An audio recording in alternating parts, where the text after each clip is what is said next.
While working, the prisoner suddenly discovered that the back wall of the dryer seemed to be able to open, and behind it there was a vent. This unexpected discovery immediately made him think of a possible escape plan.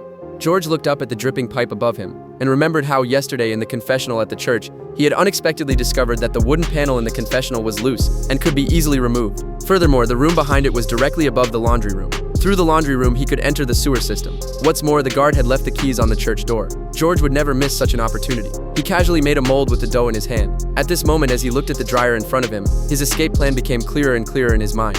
Having spent 14 years in prison, George had already planned to spend his remaining years in this prison. But a few days ago, the news that his daughter was hospitalized felt like a bombshell, leaving George's heart restless for a long time. Although he hadn't seen his daughter in years, his deep love for her led him to make the decision to escape. However, with just himself, he could never complete this plan alone. George first went to his friend John and laid out the entire plan he had devised. John immediately agreed to join, but the two of them alone couldn't open the back wall of the dryer. However, George already had someone in mind, and then he approached Jack, who was training in boxing, as he was the key to the plan, because Jack not only was good at boxing, but he had also been a professional thief. Without much persuasion, Jack readily agreed. The three of them immediately hit it off and began to act separately. At night, while everyone was asleep, Jack quietly dismantled the pipes in their cell and took the metal rod from the chair and combined the two items, then used rope to draw a circle on the floor to calculate the diameter of the inside wall of the dryer and quickly fashioned it into a cutting tool. But the tool still lacked one crucial item, a diamond, and only Tom had one in the prison. His signature diamond-studded tooth became their target.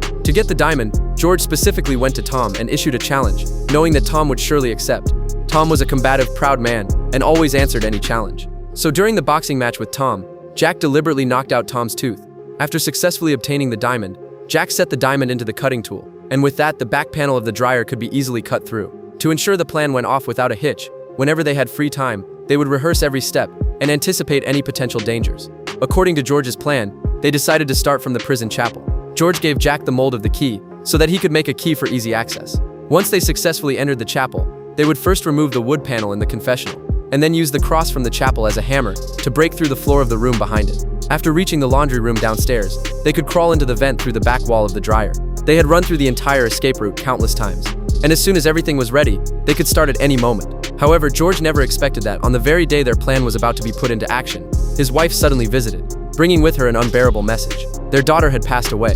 In that moment, George's world seemed to freeze. Each word from his wife's mouth felt like a heavy hammer, striking his fragile heart. His mind went blank, and all the plans and desires seemed to lose all meaning. All that remained in his heart was deep fear and an inability to face the reality. As for whether the others successfully escaped, George had no idea, because he never heard anything about them again.